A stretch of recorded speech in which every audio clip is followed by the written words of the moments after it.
ಪೌಡರ್ಗಳಿಂದ ಏನು ಉಪಯೋಗ ಆಗುತ್ತಾ?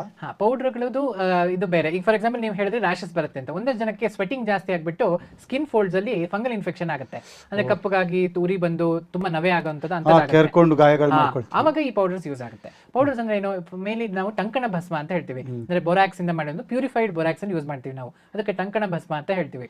ಸೊ ಈ ಟಾಲ್ಕಮ್ ಪೌಡರ್ ಬಂದಿರುವಂತದ್ದು ಈ ಬೋರಾಕ್ಸ್ ಇಂದಾನೆ, ಅಂದ್ರೆ ನಮ್ಮ ಆಯುರ್ವೇದದಲ್ಲಿ ಇದ್ದಿದೆ, ಕಮರ್ಷಿಯಲೈಸ್ ಆಯ್ತು ಅಷ್ಟೇ, ಇನ್ನೇನಿಲ್ಲ. ಸೊ ಆ ಟಾಲ್ಕಮ್ ಅಂದ್ರೆ ಈ ಫಾರ್ ಎಕ್ಸಾಂಪಲ್ ನಮ್ಮ ಎಷ್ಟೊಂದು ಕಂಪ್ನಿಗಳಲ್ಲಿ ಆಯುರ್ವೇದದ್ದು ಟಂಕಣ ಭಸ್ಮ ಅಂತ ಸಿಗುತ್ತೆ, ಅದನ್ನ ನೀವು ಜಸ್ಟ್ ನೀರಿಗೆ ಹಾಕೊಂಡು ಅದ್ರಲ್ಲಿ ಸ್ನಾನ ಮಾಡಿದ್ರೆ ತುಂಬಾ ಹೆಲ್ಪ್ ಆಗುತ್ತೆ. ತುಂಬಾ ಸಣ್ಣ ಒಂದು ಬಾಟಲ್ ಸಿಗುತ್ತೆ, ಜಸ್ಟ್ ನೀವು ಅದನ್ನ ಯೂಸ್ ಮಾಡಬಹುದು. ಅಥವಾ ಬೋರಾಕ್ಸ್ ಅನ್ನ ಶೋಧನ ಮಾಡೋದು ತುಂಬಾ easy.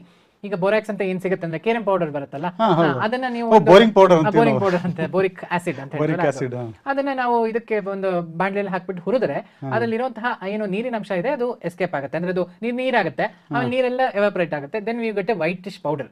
So that is purified borax. ಅದನ್ನ ನಾವು ಪೌಡರ್ ಮಾಡ್ಕೊಂಡು ಯೂಸ್ ಮಾಡಬಹುದು.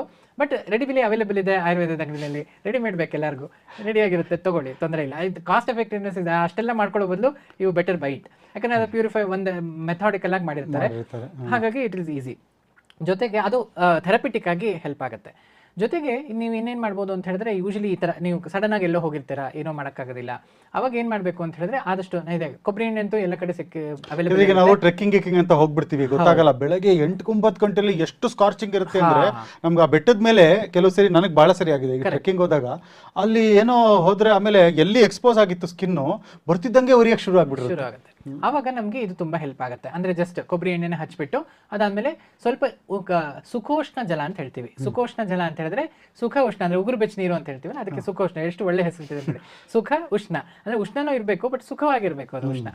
ಅಂತಹ ಜಲದಲ್ಲಿ ನೀವು ಸ್ನಾನ ಮಾಡಬೇಕು ಅಂತ, ಅಂದ್ರೆ ಜಸ್ಟ್ ಲ್ಯೂಕ್ ವಾರ್ಮ್ ವಾಟರ್ ಅಂತ ಏನ್ ಹೇಳ್ತೀವಿ, ಅದರಲ್ಲಿ ಸ್ನಾನ ಮಾಡಿದ್ರೆ ನಿಮ್ಗೆ ಆ ದಾಹನೂ ಕಡಿಮೆ ಆಗುತ್ತೆ, ನಿಮ್ಗೆ ಹೆಲ್ಪ್ ಆಗುತ್ತೆ. ಅದಾದ್ಮೇಲೆ ನೀವು ಸ್ವಲ್ಪ ಲಿಕ್ವಿಡ್ಸ್ ಅನ್ನ ಜಾಸ್ತಿ ತಗೋಬೇಕು, ಅಂದ್ರೆ ರಸಪ್ರಧಾನ ಆಗಿರುವಂತಹ ಆಹಾರ. ನೀವು ಅವಾಗ ರೋಟಿ ಅಥವಾ ಚಪಾತಿ ಈ ರೀತಿ ಹಿಟ್ಟಿಂದ ಮಾಡಿದಂತಹ ಪದಾರ್ಥಗಳನ್ನ ಜಾಸ್ತಿ ತಿನ್ನಬಾರದು. ಸಾರು, ರಸಂ, ಸೂಪು ಈ ತರದನ್ನು ತಗೋಬಹುದು. ಈ ಸಮ್ಮರ್ ಅಲ್ಲಿ ಇನ್ ಜನರಲ್ ಆಲ್ಸೋ ಸ್ವಲ್ಪ ಈ ರೀತಿಯಾದಂತಹ ಆಹಾರ ತಗೊಂಡ್ರೆ ಒಳ್ಳೇದು. ಅಂದ್ರೆ ನಿಮ್ಗೆ ಈ ನೀರಿನಲ್ಲಿ ಪೂರ್ತಿ ಬೆಂದಿರುವಂತಹ ಆಹಾರ, ಈಗ ಫಾರ್ ಎಕ್ಸಾಂಪಲ್ ಅನ್ನ ಅಥವಾ ಈ ಸಾಂಬಾರು, ಗಂಜಿ, ಕಿಚಡಿ, ಪೊಂಗಲ್, ವಾಟರಿ ಇರಬೇಕು, ಅಥವಾ ನೀರಿನಲ್ಲಿ ಬೆಂದಿರುವಂತದ್ದು, ರಾಗಿ ಮುದ್ದೆ ನೀರಿನಲ್ಲಿ ಕಂಪ್ಲೀಟ್ ಬೆಂದಿರುವಂತದ್ದು. ಈಗ ನೀವು ಹುರಿದಿರೋದು ಅಥವಾ ಈ ಚಪಾತಿ ಅಥವಾ ರೊಟ್ಟಿ ಈ ತರದೆಲ್ಲ ಸುಟ್ಟಿರುವಂತದ್ದು. ಸೊ ಪೂರ್ತಿ ಬೆಂದಿರುವಂತಹ ಆಹಾರ ನೀವು ತಗೊಂಡ್ರೆ, ಅಥವಾ ಸ್ಟೀಮ್ಡ್, ಈಗ ಪೂರ್ತಿ ಇಡ್ಲಿ ಈ ರೀತಿಯಾದಂತಹ ಆಹಾರಗಳನ್ನು ತಗೊಳ್ಬಹುದು, ಅದು ಒಳ್ಳೇದು.